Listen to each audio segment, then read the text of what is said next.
Selamat siang Tribuners, saat ini saya Wawan Perdana, Content Manager Tribun Banten. Saat ini saya sedang bersama Pak Wakil Wali Kota Cilegon, Fajar Hadi Prabowo, anak muda yang memberikan inspirasi bagi Banten. Gitu. Belum 100 hari tapi Pak Fajar sudah tancap gas ini, luar biasa ini. Concernnya pada pelayanan ke masyarakat.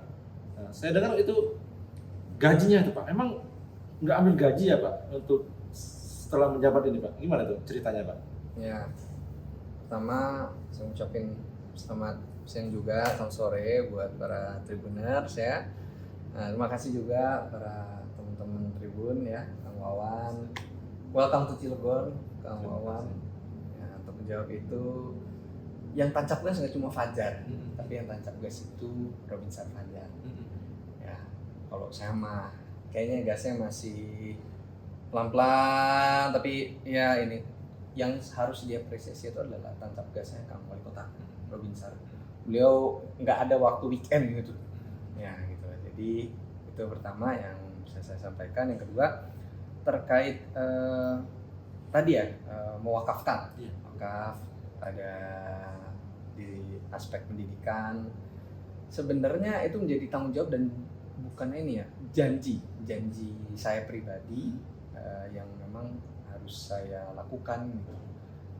Melihat banyak sekali kebutuhan-kebutuhan khusus yang diperlukan ya, dari aspek contoh fasilitas sekolah-sekolah itu banyak yang harus diperbaiki, terutama toilet dan berbagai fasilitas yang lain.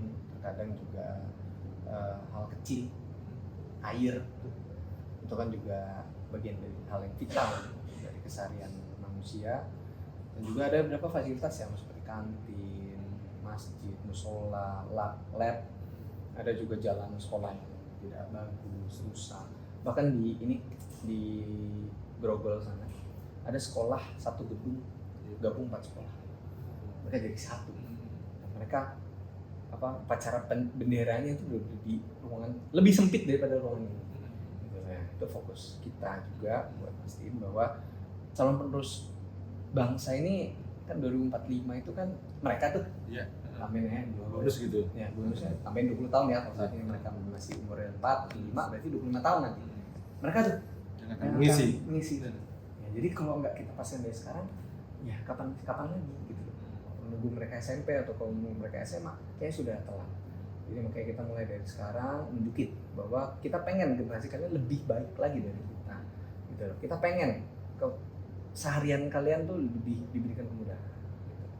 Itu sih makanya saya mengambil keputusan untuk why not mewakafkan pendapatan saya untuk ya contohnya ijazah yang mereka yang tertahan ya, tentu di swasta karena negeri kan tidak ada ya ijazah yang tertahan karena mungkin pertimbangan ekonomi kan masing-masing orang tua murid juga. Nah, bisa jadi mungkin malah bulan depan saya malah membantu misalnya aset penunjang buat latihan mereka eskul misalnya yang ngerekam gitu kan. Cuma itu emang saya akan lakukan sampai 5 tahun selama saya sampai akhir tiap bulan. Termasuk melibatkan OPD untuk mengajar itu seperti apa itu? OPD mengajar itu adalah program kita. Sebenarnya kita juga pengen gitu ya, ada keterlibatan kita. Nggak boleh kita itu udah ada guru tuh gitu. Enggak. Kadang kita juga penting ya, paling penting kan di rumah ya. Anak-anak itu kan paling penting di rumah. Nggak bisa tuh tidak luput ya, nggak mungkin, jangan sampai anak-anak tuh main di rumah sendiri gitu ya. Orang tua juga harus mendampingi, orang tua juga harus punya peran penting penting gitu. Cuma saya pengen nunjukin gitu, bahwa kontribusi para OPD ini juga harus memberikan contoh yang baik, makanya kita buat namanya OPD mengajar sekolah-sekolah sesuai dengan tupoksi atau bidang atau kedinasannya gitu. Jadi ini berbeda dari kelas inspirasi ya atau aspirasi gitu yang ada di Cilegon. Jadi kita pengen OPD ini seminggu sekali atau mungkin berapa kali dalam sebulan itu turun gitu ke sekolah-sekolah, ngajarin gitu loh ke anak-anak yang bisa bahasa Inggris, belajar bahasa Inggris, yang bisa mungkin kayak sekolah SMK sipil atau mungkin SMK mereka juga ngajar kayak terkait PU misalnya, ngajar di sana gitu ya, mungkin dia terus sampai 5 tahun ke depan. Biar tergugah, orang tua juga ikut aktif di rumah gitu seperti itu.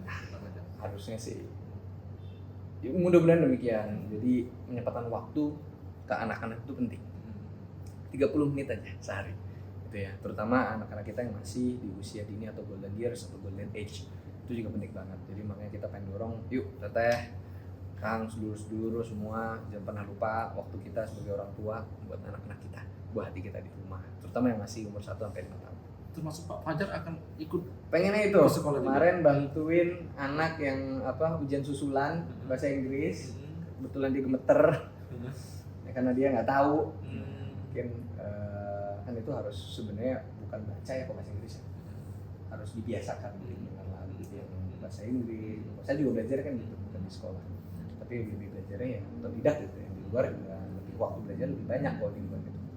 Ya itu saya bantuin, jadinya dia spelling tuh masih kayak ada fill in the complete the words, kayak umbrella tapi dia kan cuma U underscore B, ini dia nggak tahu nih apa gitu. Jadi kan spellingnya juga penting gitu. Karena kalau buat nanti pakai banget tuh dia gitu. Oke, Tribuners, demikian bicara singkat kita. Selain ekonomi, Pak Fajar sangat fokus pada pendidikan, terutama untuk anak-anak demi masa depan yang lebih baik lagi. Semoga Cilegon terus maju. Terima kasih Pak Fajar. Terima kasih Kesempatan kawan-kawan. sore ini. Terima kasih. Demikian Tribuners, sampai jumpa di lain kesempatan. Download Tribun X sekarang, menghadirkan lokal menjadi Indonesia.